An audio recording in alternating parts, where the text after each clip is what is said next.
때는 혹독한 추위가 기승을 부리던 조선의 어느 겨울, 지리산의 깊은 골짜기는 온통 새하얀 눈으로 뒤덮여 있었습니다. 발밑에서 뽀드득거리는 눈소리만이 유일한 소음인 깊은 정적 속 젊은 사냥꾼 이민주는 숨을 죽인 채 사슴의 발자국을 쫓고 있었습니다. 23대 젊은 나이에도 그는 지리산의 지리에 헌했으며 그의 등에는 낡았지만 손에 익은 활과 화살통이 매달려 있었습니다. 오늘따라 유난히 예민하구나. 평소 같았으면 벌써 잡았을 터인데. 새벽부터 시작된 사냥은 벌써 해가 중천에 뜰 때까지 이어지고 있었습니다. 그의 마음은 조급했습니다. 홀어머니께서 아침부터 기침을 심하게 하셨기 때문입니다. 그는 사냥을 하거나 좋은 약초라도 캐서 병상에 계신 어머니를 봉양해야 했습니다. 민준에게 사냥은 단순한 생계 수단을 넘어 어머니를 지키는 유일한 방법이었습니다. 하지만 그는 어머니의 가르침에 따라 결코 무분별한 살생을 하지 않았습니다. 꼭 필요한 만큼만, 굶주린 배를 채울 만큼만 사냥하는 것이 그의 철칙이었습니다. 민준아, 모든 생명은 하늘이 내리신 소중한 것이니라. 함부로 해치면 언젠가 그 죗값을 치르게 된단다. 어머니의 목소리가 귓가에 맴도는 듯 했습니다. 바로 그 순간 숲 저편에서 그가 쫓던 사슴이 모습을 드러냈습니다. 눈처럼 하얀 털을 가진 아름다운 암사슴이었습니다. 사슴은 바위 위에 서서 두려움보다는 무언가 애절한 눈빛으로 민준을 바라보고 있었습니다. 민준은 조용히 활시 위에 화살을 걸고 사슴을 겨냥했습니다. 이 거리라면 백발백중, 놓칠 리 없는 사냥감이었습니다. 하지만 이상하게도 손가락이 떨려 활시 위를 당길 수가 없었습니다. 사슴의 맑고 순수한 눈동자가 마치 무언가를 간절히 호소하는 듯 느껴졌기 때문입니다. 이 추운 눈 속에서 저 고귀한 생명을 거둘 수는 없지. 어머니께서 노하실 게다. 민준은 결국 화를 내렸습니다. 그가 화를 내리자 사슴은 마치 고맙다는 듯 고개를 한번 끄덕이고는 호련히 눈보라 속으로 사라졌습니다. 민준은 빈손으로 돌아가야 한다는 아쉬움보다 오히려 마음이 가벼워지는 것을 느꼈습니다. 바로 그때 어디선가 희미한 신음소리가 들려왔습니다. 사람 목소리인가? 이 깊은 산중에 누가? 불안한 예감에 이끌려 소리가 나는 쪽으로 조심스럽게 발걸음을 옮긴 민준은 눈이 수북이 쌓인 바위 그늘 아래서 믿을 수 없는 광경을 목격했습니다. 새하얀 눈밭 위에 한 처녀가 쓰러져 있었습니다. 얼굴은 창백했고 입술은 추위로 파랗게 질려 있었습니다. 숨소리는 금방이라도 끊어질 듯 가늘었습니다. 입고 있는 옷은 값비싼 비단으로 지은 고운 저고리와 치마였지만 곳곳이 찢기고 핏자국이 선명했습니다. 양반과 교수임이 틀림없었지만 끔찍한 일을 당한 듯 보였습니다. 처녀의 손에는 붉은 산호 비녀 하나가 꽉 쥐어져 있었고 가슴께에는 무언가에 베인 듯한 상처가 있었습니다. 아니, 이게 어찌된 일이란 말인가? 처녀, 정신을 차리시오. 민준이 조심스럽게 어깨를 흔들자 처녀는 희미하게 눈을 떴습니다. 그 눈빛에는 극심한 고통과 형언할 수 없는 두려움이 서려 있었습니다. 여기가 어디인가요? 민준은 재빨리 자신의 두터운 외투를 벗어 처녀의 몸을 감쌌습니다. 처녀의 손발은 이미 얼음장처럼 차가웠습니다. 이대로 두면 얼어 죽을 것이오. 우선 따뜻한 곳으로 가야 합니다. 지금은 아무 말씀 마시오. 민준은 처녀를 조심스럽게 업었습니다. 처녀를 업고 산을 내려가는 그의 마음은 복잡했습니다. 그 사슴이 자신을 이곳으로 이끈 것이 아닐까 하는 묘한 생각이 들었습니다. 멀리 그의 집 굴뚝에서 피어오르는 연기가 보였습니다. 어머니께서 기다리고 계신다는 신호였습니다. 민준은 마지막 힘을 다해 집을 향해 달려갔습니다. 민준의 집은 산골에서도 외진 곳에 자리한 소박한 초가집이었습니다. 민준이 처녀를 업고 마당에 들어서자 방 안에서 어머니의 기침 소리가 들려왔습니다. 어머니, 저 왔습니다. 문을 열고 들어서자 어머니 김씨 부인은 아들이 낯선 처녀를 업고 들어오는 모습에 깜짝 놀라 자리에서 일어났습니다. 아이고, 민준아. 이게 어찌 된 일이냐? 이 처녀는 누구인데 이리 상처를 입었단 말이냐? 어머니, 긴히 말씀드릴 겨를이 없습니다. 눈 속에서 얼어 죽을 뻔한 사람이니 우선 몸부터 녹여야 합니다. 아들의 성품을 잘 아는 김씨 부인은 더 묻지 않고 재빨리 온돌방에 이불을 펴고 따뜻한 물을 가져왔습니다. 모자는 함께 처녀의 상처를 살폈습니다.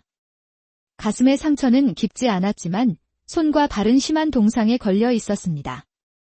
김씨 부인은 약초를 우린 물로 상처를 씻어내고 깨끗한 천으로 정성껏 감아주었습니다. 가여운 것. 이런 추운 날 산속에서 얼마나 무서웠을꼬. 참으로 고생이 많았구나. 처치를 마친 처녀는 깊은 잠에 빠져들었지만 편안한 잠은 아니었습니다.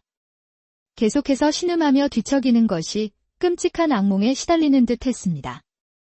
그 순간 처녀의 의식 속에서는 잊혔던 기억의 조각들이 되살아나고 있었습니다. 그녀의 이름은 박서연. 청렴결백하기로 이름난 박판서의 외동딸이었습니다. 꿈속에서 그녀는 화려한 혼례복을 입고 있었습니다. 하지만 거울에 비친 자신의 얼굴에는 기쁨이 아닌 절망이 서려 있었습니다. 신랑이 될 최진혁은 권세가 최대감의 조카로 서연에게는 공포의 대상이었습니다. 그는 서연을 사랑해서가 아니라 아버지가 숨겨둔 재산과 가문을 노리고 혼인을 청한 것이었습니다. 혼례식 날 밤 신방에 들어온 최진혁은 본색을 드러냈습니다. 이제 모든 것이 끝났다. 내 아비가 숨겨둔 재산 증서를 어서 내놓아라. 무슨 말씀이신지 모르겠습니다. 저는 그런 것에 대해 아는 바가 없습니다. 시침이 떼지 마라. 순순히 내놓지 않으면 옥중에서 죽은 내 아비와 같은 꼴을 당하게 될 것이다. 그 순간 서연은 깨달았습니다. 아버지의 갑작스러운 죽음이 사고가 아니라 최진혁 일파의 소행이었음을. 아버지를 당신이 죽였군요. 그렇다. 그 고집센 늙은이가 끝까지 입을 열지 않아서 말이지. 이제 내 차례다. 최진혁이 품에서 단도를 꺼내 위협하자 서연은 필사적으로 저항했습니다. 그 와중에 단도가 그녀의 가슴을 스쳤고 뜨거운 피가 흘러내렸습니다. 서연은 마지막 힘을 다해 어머니의 유품인 산호비녀를 움켜쥐고 그의 얼굴을 향해 힘껏 찔렀습니다. 아! 이 계집이. 최진혁이 비명을 지르며 물러나는 사이 서연은 뒷문으로 빠져나와 눈보라가 몰아치는 산으로 도망쳤습니다. 그리고 결국 지쳐 쓰러져 의식을 잃었던 것입니다. 꿈에서 깨어난 서연은 식은땀을 흘리며 가쁜 숨을 몰아쉬었습니다. 낯선 방이었지만 따뜻한 온기와 정성스러운 보살핌이 느껴졌습니다. 다음 날 아침, 문이 조심스럽게 열리며 민준이 죽 그릇을 들고 들어왔습니다. 그의 얼굴에는 진심 어린 걱정이 어려 있었습니다. 정신을 차리셨군요. 몸은 좀 어떠하십니까? 감사합니다. 저를 구해주신 은혜를 어찌 갚아야 할지 모르겠습니다. 천만에요. 사람이 어려움에 처했을 때 돕는 것은 당연한 일입니다. 우선 이 죽부터 드시고 기력을 회복하십시오. 서연은 민준이 건넨 죽을 받아들었습니다. 며칠 만에 먹는 따뜻한 음식에 눈물이 핑 돌았습니다. 혹시 성함과 어찌하여 그 깊은 산중에 홀로 계셨는지 여쭈어봐도 되겠습니까? 서연은 망설였습니다. 아직 기억이 온전치 않았고 이 선량한 사람에게 폐를 끼치고 싶지 않았습니다. 죄송합니다. 머리를 다친 탓인지 잘 기억이 나지 않습니다. 괜찮습니다. 급하게 생각하지 마십시오. 기억은 언젠가 돌아올 것입니다. 그저 이곳이 처녀의 집이라 생각하시고 편히 지내십시오. 제가 지켜드리겠습니다. 서연은 그의 진중하고 따뜻한 말에 깊은 신뢰감을 느꼈습니다. 며칠이 지나며 서연의 몸은 점차 회복되었습니다. 민주는 매일 산에서 약초를 캐어다 그녀에게 다려주었고 김씨 부인은 밤낮으로 그녀를 살뜰히 보살폈습니다. 한편 한양에서는 최진혁이 분노에 차 있었습니다. 얼굴의 상처보다 눈앞에서 서연을 놓친 것에 대한 분노가 더 컸습니다. 아직도 그 계집을 찾지 못했단 말이냐. 조선 팔도를 다 뒤져서라도 찾아내. 죽여서라도 재산 증서를 찾아내란 말이다. 대감님, 그날 밤 눈보라가 심의 행적이 묘연합니다. 아마 산으로 간 듯합니다. 그렇다면 산 주변 마을부터 샅샅이 뒤져라. 살아있다면 반드시 모습을 드러낼 것이다. 최진혁의 명을 받은 수하마천과 무리들은 거액의 현상금을 걸고 서연을 찾아 전국을 수소문하기 시작했습니다. 그들의 마수는 점점 지리산 자락으로 뻗어오고 있었습니다. 어느 날 산에서 낯선 말발굽 자국을 발견한 민주는 불안한 예감에 휩싸였습니다. 어머니, 요즘 마을에 낯선 사람들이 나타났다는 소문이라도 있습니까? 글쎄. 장터에서 듣자 하니 한양에서 온 사람들이 어떤 처녀를 찾고 있다더구나. 민주는 그들이 서연을 쫓는 자들임을 직감했습니다. 그날 밤 모든 기억이 돌아온 서연은 민준에게 자신의 모든 과거를 털어놓았습니다. 제 이름은 박서연. 억울하게 돌아가신 박판서의 딸입니다. 그들이 쫓는 것은 바로 저와 아버님께서 남기신 조정의 비리가 담긴 장부입니다. 아가씨께서 그런 일을 겪으셨군. 걱정 마십시오. 제가 반드시 지켜드리겠습니다. 잘못은 그 악한 자들에게 있는 것입니다. 며칠 후 마을의 한 사내가 현상금에 눈이 멀어 마천에게 민준의 집을 밀고했습니다.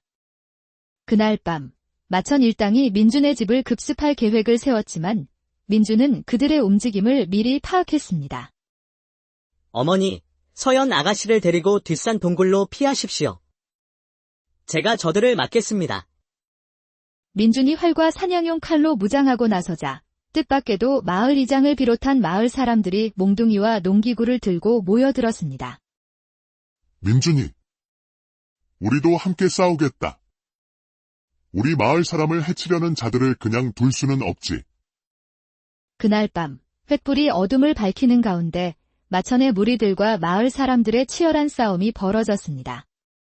민주는 정확한 활솜씨로 적들을 쓰러뜨렸고 마을 사람들은 용감하게 맞서 싸웠습니다. 하지만 수적으로 불리한 상황이었습니다. 바로 그때 멀리서 더 많은 무리가 횃불을 들고 나타났습니다. 그 선두에는 말을 탄 최진혁이 직접 와 있었습니다. 감히 내 것을 탐내고 나를 방해하는 것들은 모두 죽여버려라. 더 이상 무고한 사람들이 다치는 것을 볼 수 없었던 서연이 동굴에서 모습을 드러냈습니다. 멈추시오. 당신이 찾는 것은 나다. 이 사람들은 죄가 없으니 모두 풀어주시오. 아가씨, 안 됩니다. 민준이 서연의 앞을 막아서며 최진혁에게 활을 겨누었습니다. 내 놈의 탐욕이 하늘을 가릴 수는 없는 법. 불의는 반드시 패하고 정의는 승리할 것이다. 건방진 촌뜨기 놈. 내 놈부터 베어주마. 최진혁이 직접 칼을 뽑아들고 민준에게 달려들었습니다. 두 사람의 치열한 결투가 시작되었습니다. 산에서 단련된 민준의 민첩함과 최진혁의 교활한 검술이 맞붙었습니다. 몇 번의 합의 오간 끝에 민준은 최진혁의 빈틈을 노려 그의 옆구리에 치명적인 일격을 가했습니다. 이런. 촌부 따위에게. 우두머리가 쓰러지자 남은 무리들은 뿔뿔이 흩어져 도망쳤습니다. 길고 길었던 악행의 밤이 끝나고 정의가 승리하는 순간이었습니다. 이후 서연은 민준과 함께 아버지가 숨겨둔 장부를 찾아냈습니다. 그 안에는 최씨 일가의 부정부패 증거가 낱낱이 기록되어 있었습니다. 그들은 한양으로 가 임금께 모든 진실을 고했고 최씨 일파는 모두 엄중한 처벌을 받았습니다.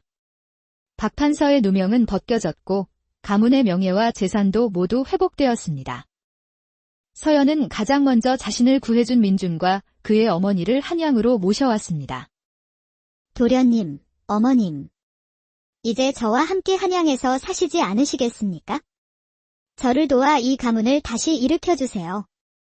시간이 흐르면서 생명의 은인에 대한 감사함은 깊은 사랑으로 발전했습니다. 민준과 서연은 마침내 성대한 혼례를 올리고 부부가 되었습니다. 그들은 가문의 재산을 가난한 이웃을 돕는 데 사용하고 의로운 일에 앞장서며 모든 이들의 존경을 받